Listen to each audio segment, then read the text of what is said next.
ไปเลือกเต้นอยู่บอลดีๆมาโตนี่กระจองแล้วโอ้ยจะเป็นมาซาส่วนสิได้โตนี่ห้านนี่ก็สิเต็มแล้วโอ้ยเพลงเด็กนี่นะแล้วมาเปิด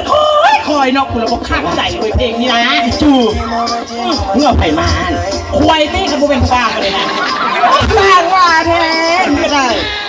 รอเนาะเท่าหน้าตาดีเนาะอเล็กก็ว่าขอดีดูแรงดิบอกว่าก่อนจะได้ไปโอ้ยดี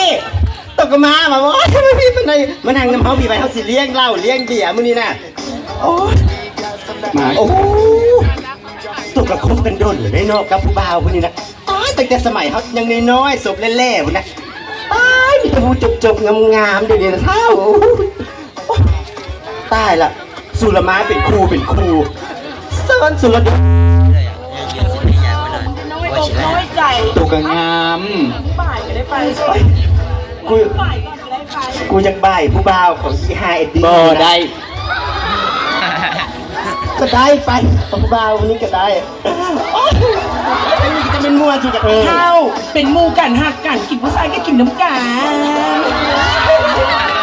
เข้าใจได้เท่าที่มึงยังเห็นความดีของกูใช่เหรอกูยังไปทางใกล้ๆนี่บอกไปมาริน่าบ่ท่าบุทางได้ละกูจื้อทางดุ่นแล้วเอามึงก็จื้อว่าแถวทางงอนอันนี้มาริน่านะโอ้ไปทางงอนพุ่นน่ะเด็กวันนี้รถเมย์กับสิเดียวว่ะอีห่ามึงจัมโบ้ตุกๆกันเนี่ยโตเอา10,000จึงไปมันสาวพันก็ต้องไปย่างเอาโอ้ยว่าอย่างไรก็เดี๋ยวนี้เสียเวลานี่นะเด้อสิออกไปนอกก็เดิน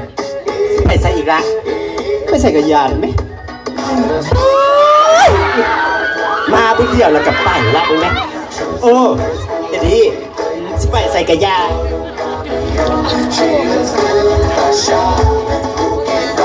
ไอ้ดีอย่าเฝ้าไปมานี่ไม่หยั่งเอามือมาอย่าฟังบีจะไปอาบน้ำทางไปเลยนี่ครับที่แม่ครูหอมสุวรรณกันเนาะเซิร์นสุไปขึ้นสวรรค์สั้นฟ้าทางไหนก็ไปโลดแต่ว่าก่อนสิไปเอามือมาเอานี่ไม่หยั่งตาแตกบ่มือนไว้กับฮักเด้อกูกับหู้อยู่ว่าสุฮักกูขนาบ่แม่นว่ากูฮักมึงกูว่าถุงย่างอนามัยฮักเด้อมึงอ่านมึงแน่ถุงย่างอนามัยเอาไปเฮ็ดหยังเอาไปเฮ็ดหยังสันวะมึงจะไปมีแหงไปขึ้นสวรรค์สั้นฟ้าทางไหนมึงก็ต้องป้องกันเหรอวะเว้นมึงจะไปเฮ็ดโลเลเลป้องกันใช่ปะป้องกันอย่างป้องกันมันกับบ่คักโอ๊ยก็เพิ่งแฟนกูหน้าตาบอกโลโอ๊ยมึงจื้อสโลแกนนี่ไว้อีเฮาหน้าตาที่สดใสข้างในอันนี้มึงเคยได้ยินบ่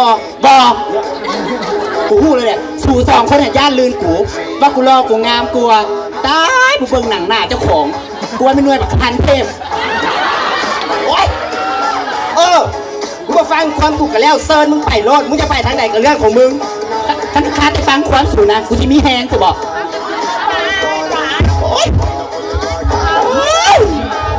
มองเอ้ยอีเป็นโต๊ะมึงยืนหลังก็บอกโคเสมอกูเหลือใจได้เท่านี่เนื้อมกเหลือห่อแห้งมาเป็นมูเป็นคู่กันกันเงื่อนมาความห่วงไงจะคอยเอาให้มันตายแล้วเบิ่งเด้อมึงจื้อไว้โลดมันเป็นอย่างมานะบอกโลดแม่การโลดกูจะจื้อไว้คันมือไหนมือนึงมันติดเอ็ดมาเนี่ยกูจะเจี๊ยบแปะแล้วเจอทิมเขาป้าบุญไปทิมโลดบอลแล้วก็ไปนี่นะขวักอยู่ข้างหลังอยู่นี่นะกูก่อนเท่าเด้อโอ้น้ำการกระยาเสียลมจะไปทางไหนสิไปทางงอนไปทางเรือมารีน่าจะทางงอนแต่จะมากูเอิ้นรถเมย์ไปแล้วมึงขอที่ให้มึงไม่ได้ไปดอกบอกรถไปท่ามึง